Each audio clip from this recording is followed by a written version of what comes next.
They couldn't find no cancer. All right. So they said to me, the child is dead. So we got to perform surgery to take it. I said, the child is fine. All right. When did I have to go back? My pastor said I was going to be all right. Now, I'm carrying a child, so if I'm going to be all right, that baby's going to be all right. All right, God, yes. That's believing God. That's trusting in what the servant of God who has a life has to say.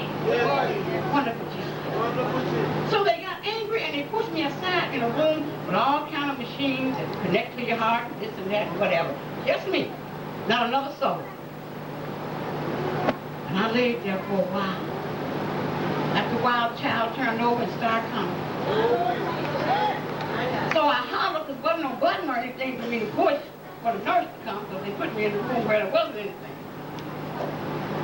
And I kept calling, and finally the nurse came in, and no, my spouse came in first. And I said, get the nurse and tell her the child's coming. He went back to get the nurse. Nurse came back and said, the child couldn't be coming because it's dead. I said, the child is coming. I said, the child is dead. I said, fine. She stood there for a few minutes fussing at me. The next thing you know, oh well. Child came screaming and hollering. Nothing dead, no holler. Wonderful Savior. She went running out to get the doctor. Doctor all upset now because he wanted that money for that surgery. I wasn't going to hear that. Jesus said I was all right. Wonderful Savior.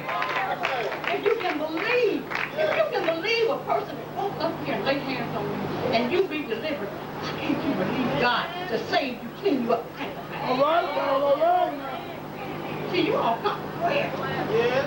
Because you want something natural to be done. But you need a spiritual miracle. You need a miracle in your mind. You need a miracle in your heart. You need a miracle in your soul. All right. You need a miracle that's going to take you from earth to glory. There you go. And only God can give There it you to you. go. Wonderful Savior. There was a man that was suffering from leprosy.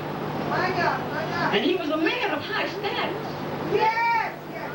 And someone told him about the prophet Elijah. All right. And he heard, and when they told him where to find him at, he loaded his little horse up. He took his little gifts.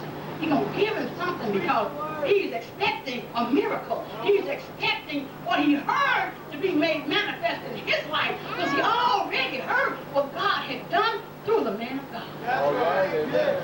So there was no doubt in his mind because when the little maiden saw and she began to tell her master that you should tell him. Yes. All right.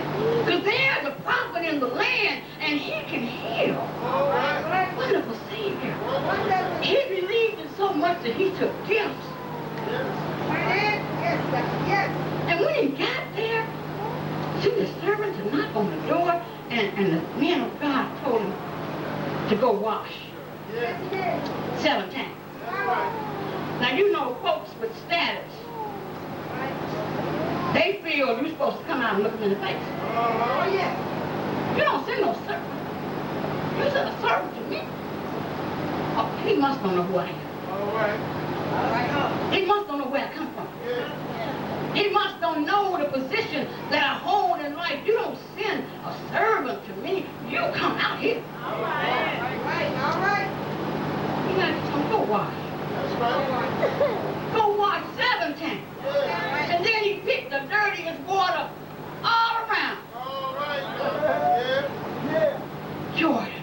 That's right. So the man's heart was kind of weary because he came for a miracle and he wanted him to run out there and slap his hands on him. So he said, surely.